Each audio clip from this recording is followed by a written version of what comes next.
Culture and communication. The first thing we need to discuss before we go further on into this chapter is the definition of culture. When we talk about culture and when we use it for this class, we are not talking about people who live in another country, although that is equally as important. We are talking about people who have different sets of values, morals than us, different views. That's what makes people in a different culture. We could live in the same city with thousands of people, and there be thousands of different cultures. Yes, people from a different country is a different culture, but we're also using it in the sense that there are many different people, there's many different cultures right where we are. To understand that, we also have to look at what a co-culture is. So you have your culture, which is the main thing. And then on the outside, you have the co-culture. And these are the people that maybe you share things with. If we're all in a class together, for instance, that is a culture because we all have the same view of education is important. Everyone shares that. But within that, we have different co-cultures. And the different co-cultures are the ones that share maybe our race or our heritage or our gender. That could be the different kinds of culture. So we need to think about that. And that's also where in-groups and out-groups come into in social identity. We know who we are because of our social identity. Who do we hang out with? Who shares the same culture that we share the same views? And that's where we're talking about with culture. So whenever we talk about it, we're talking about people that share the same views and similarities as yourself. When we're looking at this, we're looking at intercultural communication as well. And intercultural communication is just that. It is different communications and the way that they communicate with each other. Different cultures and the way that we communicate with one another.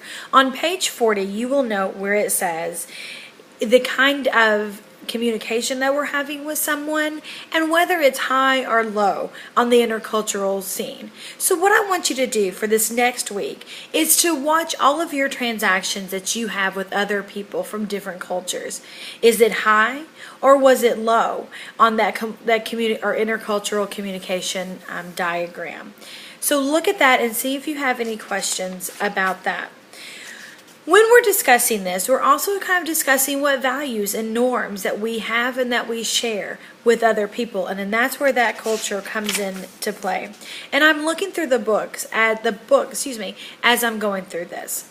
The first thing about cultures is that we have to look at what a high versus a low context culture is. So a low one uses language to primarily express feelings, and a high uses more nonverbal cues. Thinking of the country that we live in now, where would we be a low context or would we be a high context? And then think about other countries. You can also think about the culture that's with you, the people that surround you. Do you all have a high or a low versus context? You're also going to look at individualism versus collectivism. Individualism is they're primarily responsible for themselves. The people in the culture primarily care about each other. So everything they do, they're going to focus in on I'm going to do this because it's going to benefit me. Whereas the collectivism says we're going to do this because it focuses on the family. It focuses on the group that's around me.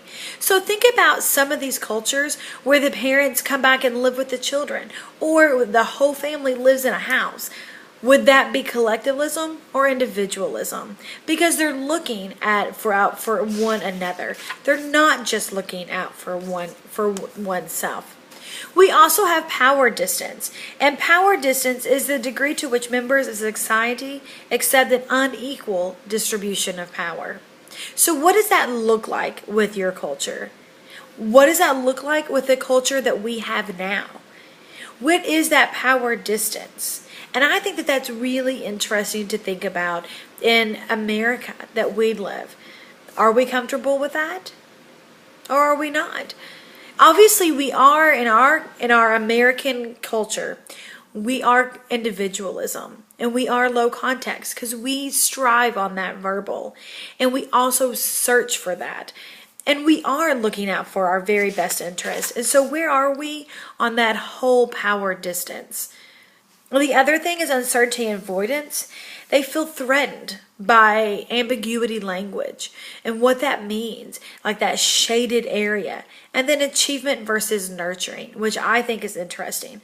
One culture in the achievement, they really focus in on someone's achievements. Whereas in the nurturing, they look to one another as support for relationships. So thinking about your culture, these are the different types of intercultural communication. Where does your culture fit in? And where do we as a society fit in? This is the end of video 1.